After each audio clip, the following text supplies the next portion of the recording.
Our inspiration for creating this class was to simply allow our students the opportunity to see and experience different cultures, to see and experience art, architecture, things that inspire us or have inspired us in our professional careers.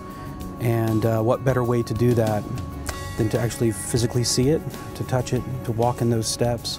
You walk someplace where maybe Socrates himself walked or something along those lines. I think it strikes, it resonates more, and it helps you understand the magnitude of it, helps you understand the beauty of it.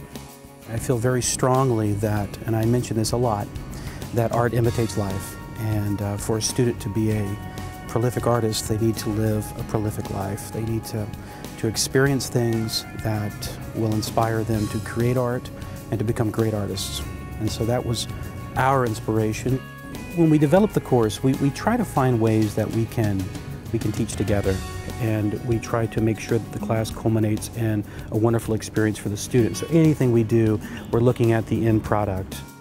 I was extremely excited about Epidaurus.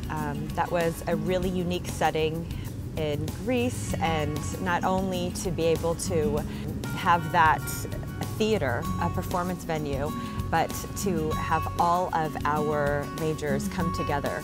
We're an amazing Epidaurus. We are going to do a structured improv. We'll start off really easy. I just want you to really enjoy this space and see how it's a circular space.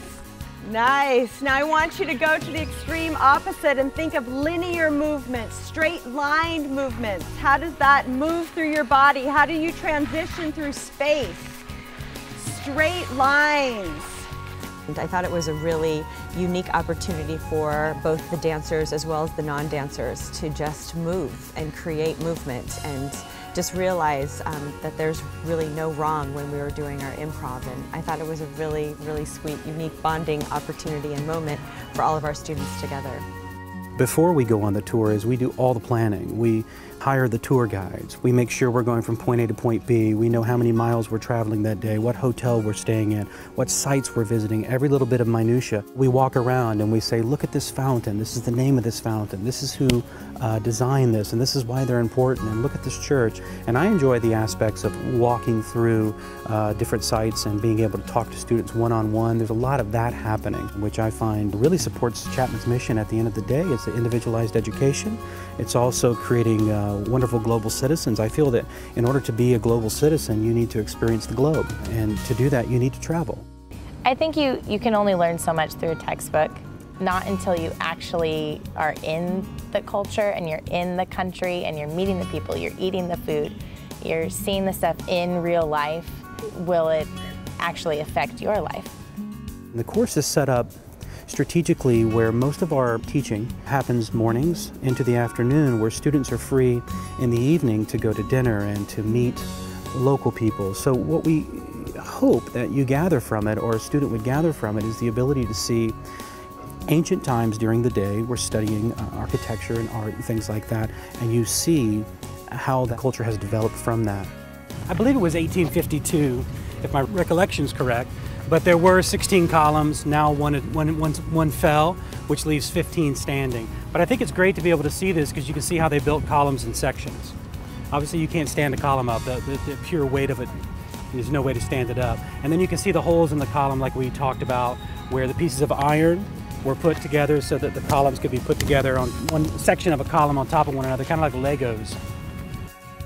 As an artist, you have to know where your art started from. So if you go into a modern day theater, we see it so grand and we take advantage of all that technology, but we need to know where that started.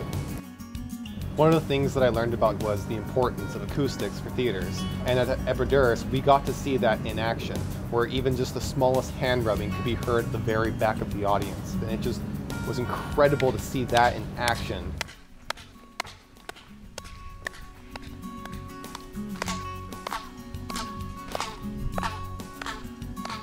At Chapman, I've been learning a lot about set design, and then when going to St. Peter's Basilica, like the whole perspective there, it's made to seem really small, but like in reality, it's a huge building. It seats 44,000 people. But when you walk inside, everything just seems so small and cozy. I can just take back so much of that and put it into my sets and just use that for the rest of my life. Students can carry from this an understanding that theater, the art of theater, is something that really can help a community come together. It teaches a lot about history. It helps a community understand where its identity lies.